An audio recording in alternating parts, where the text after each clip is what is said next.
La deuxième et dernière partie de votre émission Génie de vacances dans sa dimension communication et partage d'expertise avec bien sûr les téléspectateurs chaque vendredi, jour de prière et de bénédiction. Et nous recevons à présent M. Berete Souleymane, enseignant, chercheur, responsable du programme économie et gestion à l'Université internationale de Guinée et chargé des communications, bien entendu, cumulativement. M. Berete qui est aussi coach et qui d'ailleurs a été consultant à un moment donné dans l'émission Génie de sur Coloma sur la thématique entrepreneuriat jeune. Alors, comment ça va, M. Berete? Je vais très bien, merci pour l'invitation. Alors, pour tout savoir, et moi, je tombe de nuit quand on parle de l'université, parce qu'il y en a beaucoup. Il y a beaucoup d'universités qui existent aujourd'hui. Avec la privatisation d'une partie de l'enseignement, il y a quand même des universités qui sont créées. Mais nous voulons savoir quelle est donc la particularité de l'Université internationale de Guinée. Et cette université se situe où? Et quelles sont les filières qui sont enseignées?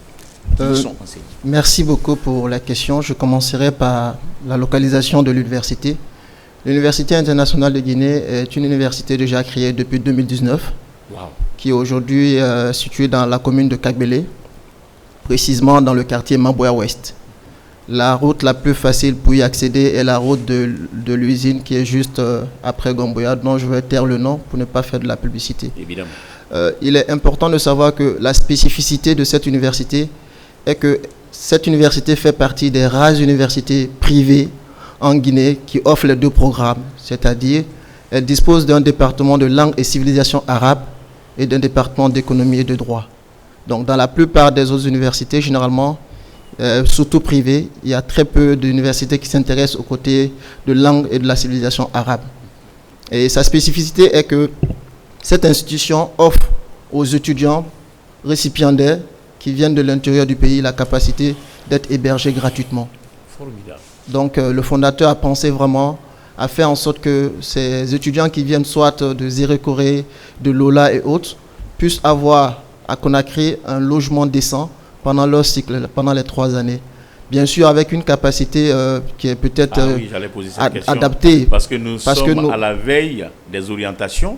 Les résultats sont déjà proclamés au niveau du baccalauréat unique session 2025. Oui. Et tout de suite, il y en a, parce que là aujourd'hui, ce problème d'hébergement au niveau de l'enseignement privé pose problème à certains candidats qui viennent de l'intérieur. C'est-à-dire pour ces candidats de l'intérieur, si on n'a pas un parent à Conakry et qu'on veut faire une université privée, il faut se faire loger, il faut aller chez un parent, on est souvent dans les conditions, je ne sais, etc., etc. Alors, prendre en charge la location, moi je pense que c'est une première fois pour moi d'entendre qu'une université privée puisse mettre en place vraiment l'hébergement gratuitement de ses étudiants. Oui, de ses étudiants et surtout pour les 10 premiers pour chaque département. Les 10 premiers. De chaque département, les 10 premiers inscrits. Ça c'est la précision. Ça c'est la précision. Voilà. Parce qu'aujourd'hui, le fondateur a vraiment la main sur le cœur. Oui. Il a vu des étudiants souffrir de problèmes de logement, de telle sorte qu'ils étaient logés mais n'arrivaient pas à bien se nourrir. Donc, ils préfèrent rester affamés, mais payer essentiellement leur loyer. Donc, pour cela, lui, il a mis en place des logements pour les 10 premiers de chaque département, ce qui fait une spécificité très salvatrice essentiellement de cette institution. Au-delà de cela, nous avons un programme aussi. Le fondateur a pensé à mettre une académie d'art oratoire à la disposition de tous les étudiants de l'institution. Donc, une fois que vous êtes étudiant, vous bénéficiez pendant votre cycle d'un accompagnement spécifique pour devenir vraiment un leader de demain, parce que c'est ça la vocation des universités, c'est de former des dirigeants de demain. Donc, on forme tous les étudiants sur les techniques de prise de parole. Et une certaine capacité communicationnelle. De communication pour être plus opérationnel sur le terrain. Et nous avons aussi un programme pour tous les étudiants en marketing et en création de contenu. Tout ça offert par l'Université internationale. Quelle que soit la filière. Quelle que soit la filière, disponible pour tous les étudiants. Et donc, cela fait la spécificité de cette institution. Mais surtout, une spécificité non les moindres, c'est qu'elle est dans une agglomération où la plupart des étudiants ont l'habitude de se déplacer de cette commune de Kagbélé, qui désormais est dans la commune, essentiellement au compte de la ville de Conakry, pour venir vers essentiellement la ville, dans les universités un peu plus dans les banlieues. Donc, ce qui fait que la plupart de ces étudiants, quand ils quittent à l'université à 16h, certains rentrent chez eux vers 22h, 23h à cause des embouteillages. Aujourd'hui, cette université, à la rentrée de Conakry, offre la possibilité d'être une université de proximité pour tous les étudiants qui logent dans les banlieues tels que Kabylie, tels que Koya, tels que Manéa, tels que 36. C'est une opportunité pour vous vraiment de venir à l'Université internationale de Guinée. D'accord.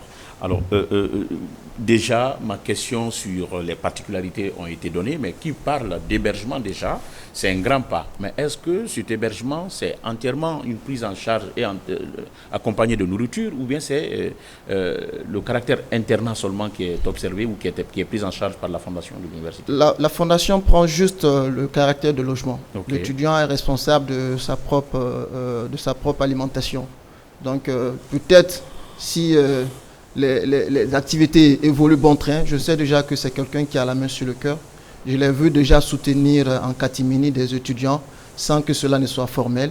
Mais pour le moment, ce que nous prenons en charge, surtout pour les 10 premiers par département, c'est vraiment le logement. Alors, quels sont les critères? Et la spécificité est que l'étudiant doit venir de l'intérieur. Okay. Ça, il faut le dire. Pour ceux qui sont à Conakry, on pense déjà qu'ils ont une certaine flexibilité. Ils sont avec les parents. Oui. Mais pour un étudiant qui vient de Zérekoré, qui vient de Lola, qui vient de Kankan... Il y en a qui vivent avec les parents, qui tirent le diable par la queue.